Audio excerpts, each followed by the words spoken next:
Hi all, ಹೇಗಿದ್ದೀರಾ? ಎಲ್ಲ ಚೆನ್ನಾಗಿದ್ದೀರಾ ಅಂತ ಭಾವಿಸ್ತೀನಿ. ನಮ್ಮ ಯೂಟ್ಯೂಬ್ ಚಾನಲ್ಗೆ ಸುಸ್ವಾಗತ. ಇವತ್ತು ನಾವು ತುಂಬಾ ರುಚಿಕರವಾಗಿರುವ ಹಾಗೆಯೇ ಮಾಡಲು ಸುಲಭವಾಗಿರುವಂತಹ ಈ ಮಾವಿನ ಹಣ್ಣಿನ ಸಾಸ್ಮಿಯನ್ನು ಹೇಗೆ ಮಾಡೋದು ಅಂತ ನೋಡೋಣ ಬನ್ನಿ. ಮೊದಲಿಂದಾಗಿ 2 ಮಾವಿನ ಹಣ್ಣುಗಳನ್ನು ಚೆನ್ನಾಗಿ ತೊಳೆದಿಟ್ಕೊಳ್ಬೇಕು. ಹಾಗೆ 2 ಮೆಣಸಿನ್ಕಾಯಿಗಳನ್ನ ಕೂಡ ಕ್ಲೀನಾಗಿ ತೊಳೆದು ನಾನಿಲ್ಲಿ ಅರ್ಧ ಕಡಿ ತೆಂಗಿನಕಾಯಿನ ತೊಗೊಂಡಿದ್ದೀನಿ. ಅದಾದಮೇಲೆ ನೀವು ಅರ್ಧ ಹಣ್ಣಾಗಿರೋದು ಹಾಗೆ ಅರ್ಧ ಕಾಯಿ ಆಗಿರುವಂತಹ ಮಾವಿನ ಹಣ್ಣು ಕೂಡ ನೀವು ಯೂಸ್ ಮಾಡಬಹುದು. ಇಲ್ಲಿ ನೋಡ್ತಾ ಇದ್ದೀರಲ್ಲ, ಈ ಮಾವಿನ ಹಣ್ಣು ಅರ್ಧ ಕಾಯಿ ಹಾಗೆ ಅರ್ಧ ಹಣ್ಣಾಗಿರುವಂಥದ್ದು. ಇದು ಪೂರ್ತಿ ಹಣ್ಣಾಗಿರುವಂಥದ್ದು.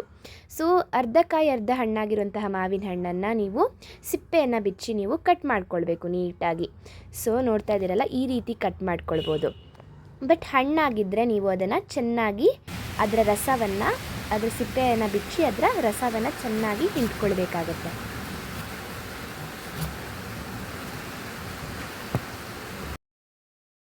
ಮಾವಿನ ಹಣ್ಣಿದ್ದರೆ ನಮಗೆ ಅದನ್ನು ಕ್ಲೀನಾಗಿ ಕಟ್ ಮಾಡ್ಕೊಳ್ಳೋಕ್ಕಾಗಲ್ಲ. ಆವಾಗ ನೀವು ತುಂಬಾ ಚೆನ್ನಾಗಿ ಈ ರೀತಿ ಅದರ ರಸವನ್ನು ತೆಗಿಬೇಕಾಗತ್ತೆ.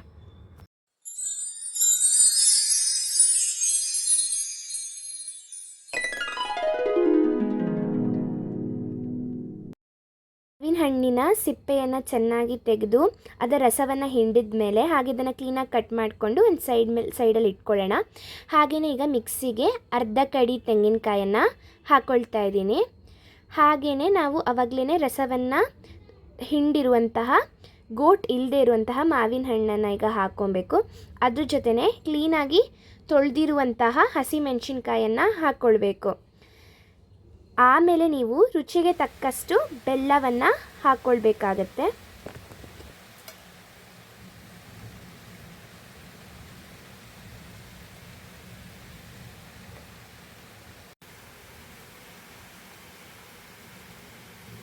ಈಗ ನಾವು ರುಚಿಗೆ ತಕ್ಕಷ್ಟು ಉಪ್ಪನ್ನು ಹಾಕ್ಕೊಳ್ಬೋದು. ನಾನಿಲ್ಲಿ ಕಲ್ಲುಪ್ಪನ್ನು ಯೂಸ್ ಮಾಡ್ತಾ ಇದ್ದೀನಿ.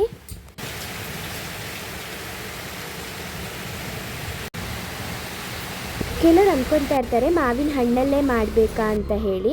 ಇಲ್ಲ, ನೀವು ಅರ್ಧ ಕಾಯಿ ಅರ್ಧ ಹಣ್ಣಾಗಿರೋ ಮಾವಿನ ಹಣ್ಣಲ್ಲೂ ಹೇಗೆ ಮಾಡ್ಬೋದು ಅಂತ ನಾನು ತೋರಿಸ್ಕೊಡ್ತಾ ಇದ್ದೀನಿ ನಿಮಗೆ. ಇದನ್ನು ನಾನಿಲ್ಲಿ ಹಣ್ಣಾಗಿರುವಂತಹ ಮಾವಿನ ಹಣ್ಣು ಕೂಡ ಯೂಸ್ ಮಾಡ್ತಾ ಇದ್ದೀನಿ. ಅರ್ಧ ಹಣ್ಣು ಅರ್ಧ ಕಾಯಿ ಆಗಿರುವಂತಹ ಮಾವಿನ ಹಣ್ಣು ಕೂಡ ಯೂಸ್ ಮಾಡ್ತೀನಿ.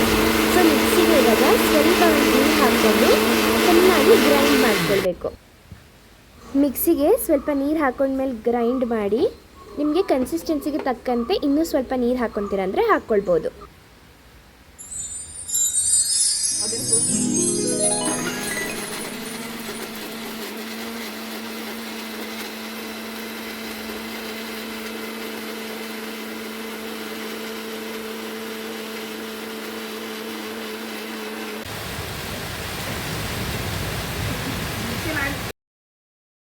ಚೆನ್ನಾಗಿ ನುಣ್ಣಗೆ ರುಬ್ಬಿದ ಮೇಲೆ ನಿಮಗೆ ಈ ರೀತಿ ಮಾವಿನ ಹಣ್ಣಿಂದು ಪೇಸ್ಟು ರೆಡಿ ಆಗುತ್ತೆ. ನೋಡ್ತಾ ಇದ್ದೀರಲ್ಲ, ಗ್ರೈಂಡ್ ಮಾಡಿದ ಮೇಲೆ ಎಷ್ಟು ಚೆನ್ನಾಗಿ ಬಂದಿದೆ ಅಂತ. ನೀವು ಮಿಕ್ಸಿಯಲ್ಲಿ ಹಾಗೇ ಸ್ವಲ್ಪ ಮಾವಿನ ಹಣ್ಣು ಪೇಸ್ಟ್ ಉಳ್ಕೊಂಡಿರುತ್ತಲ್ಲ, ಅದಕ್ಕೆ ಸ್ವಲ್ಪ ನೀರು ಹಾಕಿ ಚೆನ್ನಾಗಿ ಮಿಕ್ಸ್ ಮಾಡಿ ಮತ್ತೆ ನಾನು ಮಾವಿನ ಹಣ್ಣು ಪೇಸ್ಟ್ಗೆ ಹಾಕ್ತಾಯಿದ್ದೀನಿ. ಇವಾಗ ಒಗ್ಗರಣೆಗೆ ಏನು ಮಾಡ್ಕೊಳ್ಬೇಕು ಅಂತ ನೋಡೋಣ ಬನ್ನಿ. ಮೊದಲಿಂದಾಗಿ ಒಂದು ಪಾತ್ರೆಯನ್ನು ತೊಗೊಂಡಿದ್ದೀನಿ. ಹಾಗೆ ನಾರ್ಮಲ್ ಫ್ಲೇಮಲ್ಲಿ ಇಟ್ಟಿದ್ದೀನಿ. ಇದಕ್ಕೆ ಸ್ವಲ್ಪ ಎಣ್ಣೆಯನ್ನು ಹಾಕ್ಕೊಂಡು ಒಗ್ಗರಣೆಗೆ ಸ್ವಲ್ಪ ಸಾಸಿವೆ, ಜೀರಿಗೆ ಹಾಗೆ ಇಂಗು ಕೂಡ ಹಾಕ್ಕೊಳ್ಬೋದು. ನಿಮಗೆ ಬೇಕಿದ್ದರೆ ಉದ್ದಿನ ಬೇಳೆ ಕೂಡ ನೀವು ಹಾಕ್ಕೊಳ್ಬೋದು. ಹಾಗೆಯೇ ಒಗ್ಗರಣೆಗೆ ತೊಳೆದಿರುವಂತಹ ಕರಿಬೇವಿನ ಎಲೆ ಕೂಡ ಹಾಕ್ಕೊಂಡು ನೀಟಾಗಿ ಜೀರಿಗೆ, ಸಾಸಿವೆ, ಇಂಗು ಮತ್ತು ಈ ಕರಿಬೇವನ್ನು ಚೆನ್ನಾಗಿ ಫ್ರೈ ಮಾಡ್ಕೊಳ್ಬೇಕು. 1 ನಿಮಿಷ ಮಾಡಿಕೊಂಡ್ರೆ ಚೆನ್ನಾಗಿ ಕ್ರಿಪ್ಸಿಯಾಗಿ ನೀಟಾಗಿ ಫ್ರೈ ಆಗುತ್ತೆ. ಸಾಸ್ಮಿಗೆ ಹಾಕ್ಕೊಂಡು ತಿಂದರೂ ಕೂಡ ತುಂಬಾ ರುಚಿಯಾಗಿರುತ್ತೆ. ಈ ಮಳೆಗಾಲದಲ್ಲಿ ಈ ರೀತಿ ಮಾವಿನ ಹಣ್ಣಿನ ಸಾಸ್ಮಿ ಮಾಡ್ಕೊಂಡು ತಿನ್ನೋಕ್ಕೆ ತುಂಬಾ ರುಚಿಕರವಾಗಿರುತ್ತೆ.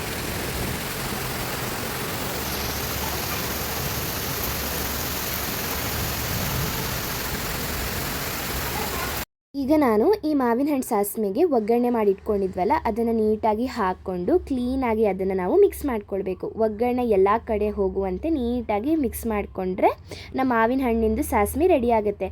ಸೊ ನೋಡಿದ್ರಲ್ಲ ಎಷ್ಟು ಸುಲಭವಾಗಿ ರುಚಿಕರವಾಗಿರುವಂತಹ ಈ ಮಾವಿನ ಹಣ್ಣಿನ ಸಾಸ್ಮಿಯನ್ನು ಹೇಗೆ ಮಾಡೋದು ಅಂತ ನೀವು ತಿಳ್ಕೊಂಡ್ರಿ ಅಂತ ಭಾವಿಸ್ತೀನಿ.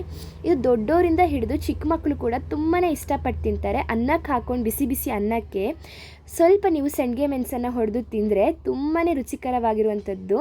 ನೀವು ಕೂಡ ಮನೇಲಿ ಟ್ರೈ ಮಾಡಿ. ಇಷ್ಟ ಆಗಿದ್ದರೆ ದಯವಿಟ್ಟು like, share and subscribe. Thank you.